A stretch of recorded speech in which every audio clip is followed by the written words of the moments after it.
एक बार प्रभु श्री राम अपनी पर्णकुटी में गोदावरी के निकट सुखपूर्वक बैठे हुए थे।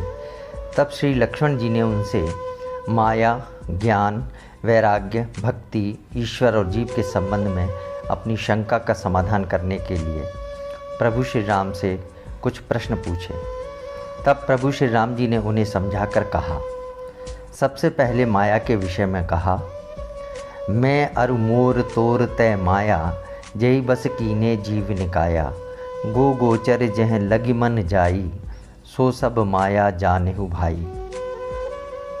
मैं और मेरा, तू और तेरा, यही माया है जिसने समस्त जीवों को अपने वश में कर रखा है। इंद्रियों के विषयों को और जहाँ तक मन जाता है वह सब माया है। दरअसल यह जगत और मानवीय सत्ता ही माया है। मनुष्य की अपेक्षाएं, आकांक्षाएं, विषय वासना आदि सभी माया के ही स्वरूप हैं, जिनमें उलझकर मनुष्य अपने जीवन के मूल उद्देश्य से भटक कर इनकी पूर्ति में ही लगा रहता है। ज्ञान के लिए भगवान श्री राम ने कहा, ज्ञान मान जह एकौ नाही, देख ब्रह्म समान सब माही। ज्ञान वह है जहाँ मान आदि एक भी दोष नहीं है और जो सब में समान रूप से ब्रह्म को देखता है। ज्ञानी व्यक्ति में अहंकार और अभिमान नहीं होता। वह पूरी सृष्टि को ही ब्रह्ममय जानकर सबको समान दृष्टि से देखता है। ज्ञानी व्यक्ति समदर्शी होकर ही ईश्वर की उपासना करता है और उसमें अहम विगलित हो जाता है और वह स्वच्छ और पारदर्शी बन जाता है। वैराग्य के लिए प्रभु ने कहा, कहिए तात सो परम विरागी, तृण सम सिद्धि तीन गुण त्यागी।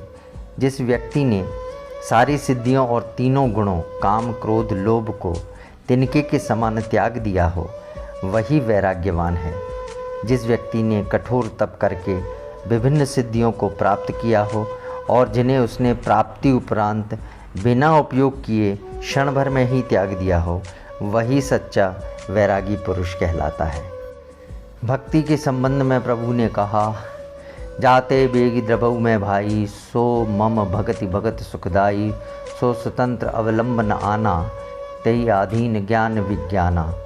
भगति तात अनुपम सुख मीला, मिलई जो संत होई अनुकूला। भगति की साधन कहऊ बखानी, सुगम पंथ मोहि पावहि प्राणी। भक्ति भाव से मैं अत्यंत शीघ्र प्रसन्न होता हूँ। भक्ति भक्तों को सदैव सुख प्रदान करती है। वह स्वतंत्र है।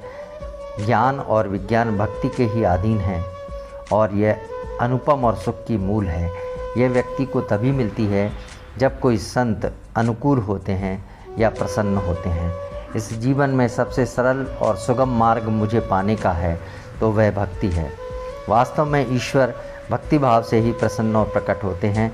जितने भी महान संत और भक्त हुए हैं उन सब ने परमात्मा को अपने भक्ति रूपी आचरण से ही प्रभु को पाया है।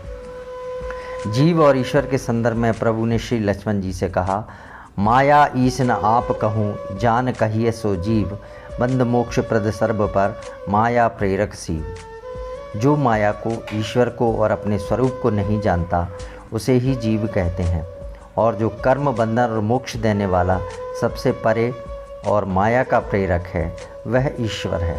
स्पष्ट है कि इस जगत का कर्ता धर्ता, माया का जनक और संसार रूपी मेले का रचयिता ईश्वर ही है, जिसने जीव को अपनी माया से इस कदर भ्रमित किया है कि वह अपने मूल स्वरूप को ही भूल गया है। इस प्रकार प्रभु श्री राम जी ने श्री लक्ष्मण जी के प्रश्नों के उत्तर दिए, जिसे सुनकर श्री लक्ष्मण जी ने अत्यंत सुख माना और प्रभु के चरणों में बार बार शीश नवाया।